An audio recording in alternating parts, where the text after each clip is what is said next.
Break के बाद एक बार फिर आप सभी का स्वागत है। अब आते हैं उस खबर पर जिसने पिछले कुछ दिनों मध्य प्रदेश और राजस्थान के कई मासूमों की जान ले ली। कोल्ड कफ सिरप का नाम तो आपने सुना ही होगा। ये वही सिरप है जो दवा की जगह मासूम बच्चों के लिए जहर बन गया था, लेकिन आज ये दवा बनाने वाली कंपनी का जो मालिक है वो गिरफ्तार हुआ है। इसके अलावा यूपी में इस पर क्या एक्शन हुआ है, इस रिपोर्ट पर देख लेते हैं। ये शख्स उस कंपनी का डायरेक्टर है जिसने दवा की बोतल में जहर भरकर मासूमों की सांसों को छीन लिया। मध्य प्रदेश में छिंदवाड़ा की जिन कच्ची गलियों में कभी मासूमों की किलकारी गूंजा करती थी, आज सिर्फ वो गलियां ही नहीं बल्कि 22 माओं की चीखें समूचे आसमान को चीर रही हैं। और उन चीखों के पीछे का कारण है यही शख्स और इसकी वो कंपनी जो अमृत रूपी दवाओं की जगह जहर की बोतलें आम लोगों को थमा रही थी। ये वही शख्स है जिसकी कंपनी की दवा मासूमों के लिए जहर बन गई। कोल्ड कफ सिरप बनाने वाली कंपनी श्री सन फार्मा के डायरेक्टर गोविंदन रंगनाथन की गिरफ्तारी हो गई है। मामले में मध्य प्रदेश सरकार की तरफ से बनाई गई एसआईटी की टीम ने बुधवार रात चेन्नई में दबिश देकर रंगनाथन को पकड़ा। एसआईटी ने कंपनी से महत्वपूर्ण दस्तावेज, दवाओं के नमूने और प्रोडक्शन रिकॉर्ड भी जब्त किए हैं। रंगनाथन पर 20,000 रुपए का इनाम था। वो अपनी पत्नी के साथ फरार चल रहा था। चेन्नई में रंगनाथन का चेन्नई बेंगलुरु राजमार्ग पर बना अपार्टमेंट सील कर दिया गया है।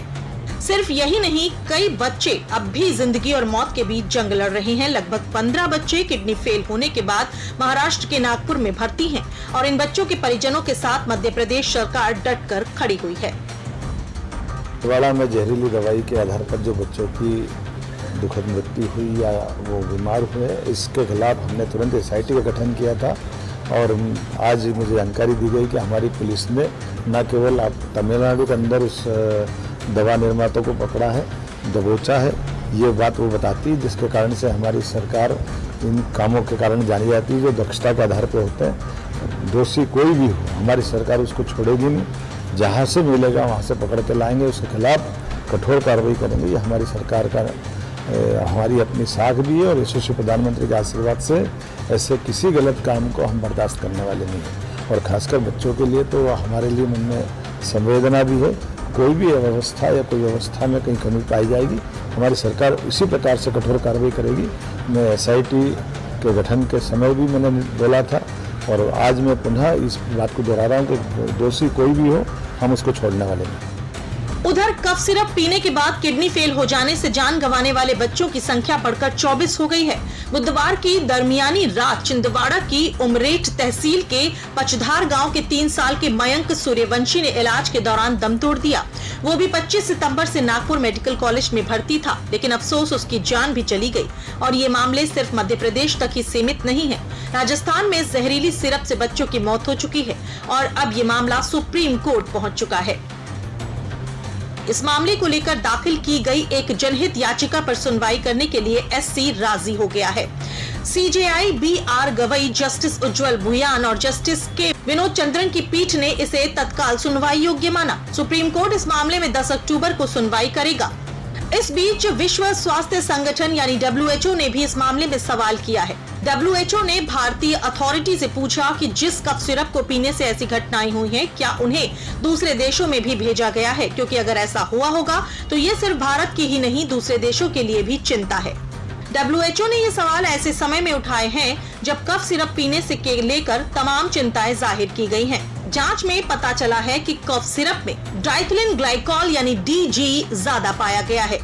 इसके अलावा एथिलीन ग्लाइकॉल EG की भी मात्रा अधिक मिली है। अब जब भारतीय अथॉरिटी की ओर से जवाब दे दिया जाएगा, इसके बाद WHO की तरफ से ग्लोबल मेडिकल प्रोडक्ट्स अलर्ट जारी करने को लेकर फैसला लिया जाएगा। वैश्विक संस्था की ओर से उन उत्पादों के लिए ऐसे अलर्ट जारी किए जाते हैं जिसमें कोई खामी पाई गई हो और उनके सेवन से खतरा हो।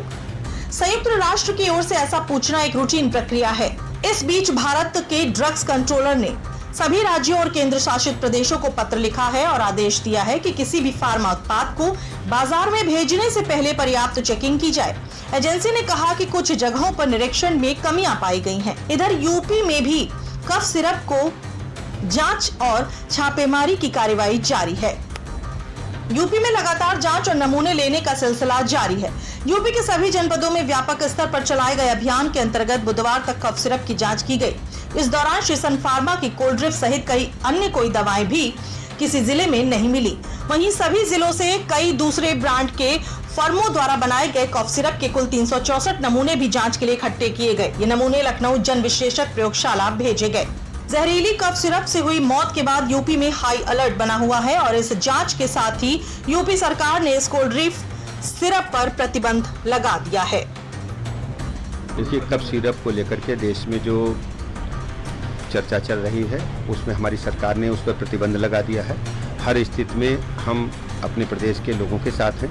किसी भी ऐसी दवाई जो मानकों के विपरीत है वो प्रदेश में बिल्कुल भी अलाउ नहीं है।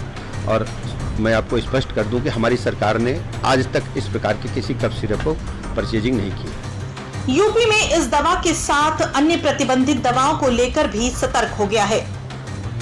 स्वास्थ्य विभाग ने हर जिले में अपनी सख्ती बढ़ा दी है। फिलहाल अब इस मामले में अभी और कितनी गिरफ्तारी होंगी ये देखने वाली बात है। चलिए रुक लेते एक और छोटे से ब्रेक के लिए। ब्रेक के उस पार आपको पाकिस्तान के जख्म हरे कर देने वाली एक खबर दिखाएंगे।